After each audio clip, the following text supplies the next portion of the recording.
So the Raiders are back to searching for a quarterback. Earlier, rumors and reports suggested that the Raiders were close to finalizing a deal with Matthew Stafford, and that the LA Rams had even given Stafford permission to talk to other teams. However, officially the Raiders hadn't released any statement about this, especially regarding Stafford. During the 2025 NFL Combine, Raiders GM John Spytek gave an interview where he was asked about the QB search. He said they were exploring all options and wouldn't rush the process. I think it's worth noting that when both Spytek and Pete Carroll were asked about Tom Brady, they mentioned that his opinion is valuable and they talk to him often. Later, when Brady was seen meeting with Stafford, it was taken as an official meeting. Stafford didn't deny anything either, but then things suddenly changed. Out of nowhere, the news came that Matthew Stafford and the Rams decided to continue their partnership, and he isn't going anywhere. This left the Raiders back to square one in their quarterback search. So the big question remains, what's the next option? For Raiders fans, the frustration couldn't be greater. Since 2000, the Raiders have gone through nearly 25 quarterbacks, with only Derek Carr being a consistent presence, playing 9 straight seasons. Since his departure, the Raiders have already tried 5 different quarterbacks, including rookies and veterans. Yet they still haven't found their franchise quarterback. Currently, Las Vegas has 2 quarterbacks under contract, Aiden O'Connell and Gardner Minshew. Desmond Ridder, who started 1 game in 2024,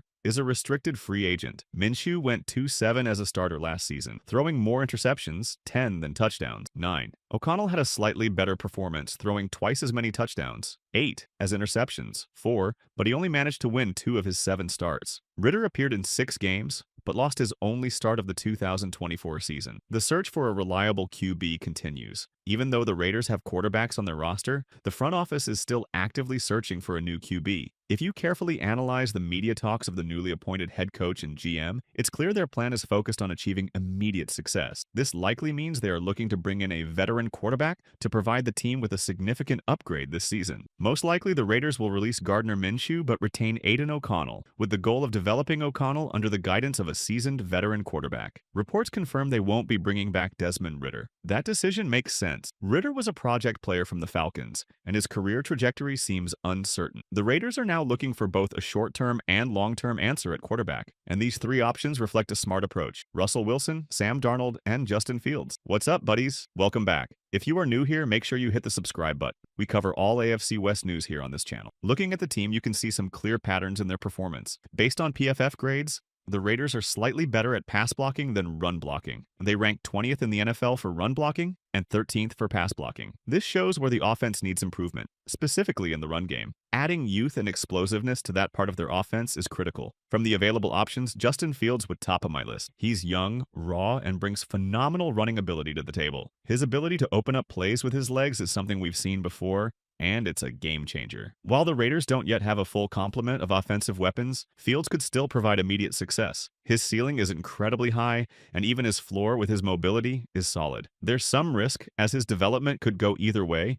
but his potential to thrive stands out above the rest. Fields showed flashes of his potential last year while helping lead the Steelers to a 4-2 start. Fields scored 10 total touchdowns over that span, and threw just 1 interception, a major sign of his growth after turnovers hindered his time in Chicago. Now, moving on to the second choice, Russell Wilson. These next 2 quarterbacks feel more like short-term solutions rather than players you'd bet the franchise on. However, Wilson edges out as the better option. If Pete Carroll has a say in this, his history with Wilson becomes a significant factor. Carroll knows Wilson's limitations and how to build a system that caters to his strengths. Wilson's career has taken an odd turn since he left Seattle, however. Following a tumultuous 2 years in Denver, Wilson won 6 of his first 7 starts with the Steelers in 2024. That included the second most prolific passing performance of his career in Week 13. Things went south shortly after that, though, as Wilson and the Steelers ended the season on a 5-game losing streak, including a wildcard round exit against the Ravens. The Steelers are currently trying to figure out which quarterback to re-sign between Wilson and Fields. If the Steelers go with Wilson, the Raiders should pounce on the opportunity to sign Fields, whose best football is likely still ahead of him. Finally, we come to Sam Darnold, who I'd place 3rd. While Darnold has had moments of success, especially within a strong system like Minnesota's, moving to the Raiders might not do him any favors. In fact, it could lead to a dip in production. The Raiders' current setup doesn't seem well suited for what Darnold brings to the table, which makes him the least appealing option out of these 3. So, out of the 3 quarterbacks being considered, Justin Fields, Russell Wilson, and Sam Darnold. That's my ranking. It's interesting because this order also aligns with their projected salary cap hits. According to overthecap.com, which is an excellent resource, Justin Fields would theoretically theoretically cost the least, followed by Russell Wilson, and then Sam Darnold, whose cap hit is the highest. For reference, Fields is projected to cost around $6.5 million in 2024, Wilson at approximately $16.5 million,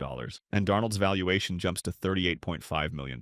These are big differences, but fortunately for the Raiders, cap space isn't an issue. As of now, they're sitting on around $96.5 million in cap space. These figures could shift slightly, but the point remains. Cap space isn't a constraint for the Raiders. This decision will come down to fit. Now let's talk about fit, starting with Darnold. In my opinion, he's the least suitable option for the Raiders. While some people are optimistic about his potential, let's look at his career. Darnold struggled with the Jets and then again with the Panthers. Both times he entered rebuilding programs with new head coaches and challenging environment. It's worth noting that the Raiders' current leadership, featuring Brady, Spytek, and Pete Carroll, seems more stable than the situations Darnold faced in New York or Carolina. That said, history shows that Darnold hasn't performed well in rebuilding projects. When he joined the Vikings, a team with an established culture, solid talent, and a strong head coach, he found more success. However, even there, he faltered when it mattered most, particularly in the final two critical games of the season. Darnold is a decent quarterback, but his strengths align better with a roster that's already strong and just needs stability, maybe to cover for a young quarterback or deal with injuries. He's not the type of player to lead a rebuilding effort like the Raiders are currently undergoing. The Raiders need a quarterback who can elevate the team and push them back to winning 7, 8, or even 9 games a season. So, Darnold simply isn't the guy. He's the worst fit for the Raiders, and they should steer clear of him. Now, shifting gears a bit, one name that hasn't been linked to the Raiders, and this is an interesting insight from Adam Schefter,